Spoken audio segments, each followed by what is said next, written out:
Assalamualaikum warahmatullahi wabarakatuh.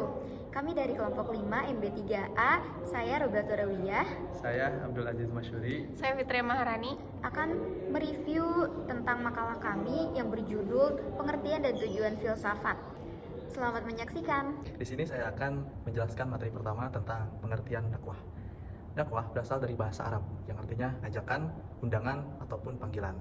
Karena dakwah ini identik dengan agama, jadi ajakan di sini mengkhususkan untuk mengajak kepada agama yang hak atau agama Islam.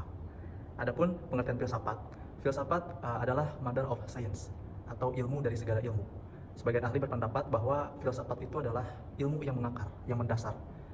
Jadi ada kaitan antara dakwah dengan filsafat. Keduanya membahas tentang kebenaran dengan mendasar atau mengakar, yang dimana dasar dari dakwah adalah Al-Quran dan hadis. Adapun filsafat dakwah merupakan relasi dan aktualisasi imani manusia dengan agama Islam, Allah, dan alam, lingkungan, ataupun dunia. Selanjutnya ada di objek filsafat dakwah. Membahas tentang objek filsafat dakwah berarti kita berbicara tentang apa yang menjadi pusat perhatian dalam filsafat dakwah. Secara sederhana, filsafat dakwah melibatkan pemahaman mendalam tentang Tuhan, manusia, lingkungan, dan ajaran Islam. Untuk selanjutnya ada tujuan filsafat dakwah. Secara umum, tujuan filsafat dakwah adalah untuk memberikan landasan sekaligus menggerakkan proses dakwah Islam yang bersumber pada Al-Quran dan As-Sunnah secara objektif proporsional. Tujuan filsafat dakwah secara khusus yaitu untuk memberikan landasan filosofis bagi dakwah Islam dengan menjawab pertanyaan-pertanyaan fundamental tentang dakwah seperti apa hakikat dakwah, apa tujuan dakwah, apa dasar-dasar dakwah, dan apa metode dakwah yang tepat. Landasan filosofis ini penting agar dakwah Islam memiliki dasar yang kuat dan kokoh, serta tidak mudah goyah oleh berbagai tantangan dan hambatan. Dan tujuan filsafat dakwah yang lainnya yaitu untuk melengkapi mahasiswa atau dai dengan kemampuan berpikir analitis, kritis, dan sistematis yang diperlukan dalam mengembangkan aktivitas dakwah. Baik, di sini saya akan menjawab pertanyaan pertama dari Muhammad Tariq, yang dimana jawabannya adalah dalam pemikiran Ibnu Rushd.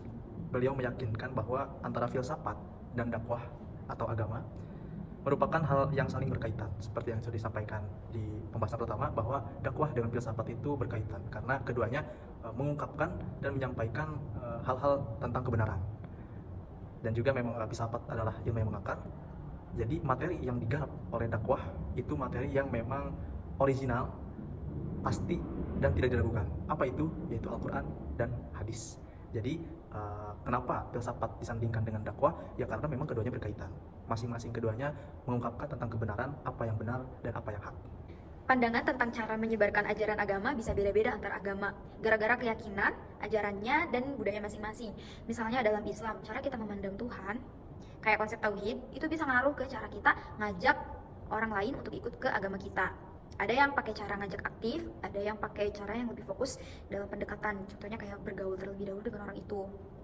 Nah, prinsip-prinsip baik buruknya dalam ngajak orang ikut agama juga bisa beda-beda antar agama. Ada yang lebih mementingkan komunitas mereka sendiri, ada juga yang lebih terbuka untuk deketin orang lain dari agama lain. Terus cara pandang terhadap hukuman buat yang gak mau ikut agama juga beda-beda.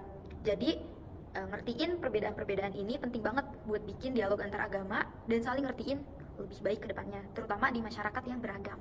Jadi kesimpulan review materi kita pada kali ini adalah bahwa filsafat dan dakwah itu saling berkaitan karena keduanya membahas tentang hal-hal kebenaran dengan mendasar atau mengakar. Dan tujuan dari filsafat dakwah itu sendiri yaitu untuk membuat mahasiswa bisa berpikir secara kritis, teoretis, dan sistematis. Cukup sekian dari kami. Kurang lebihnya mohon maaf. Wassalamualaikum warahmatullahi wabarakatuh.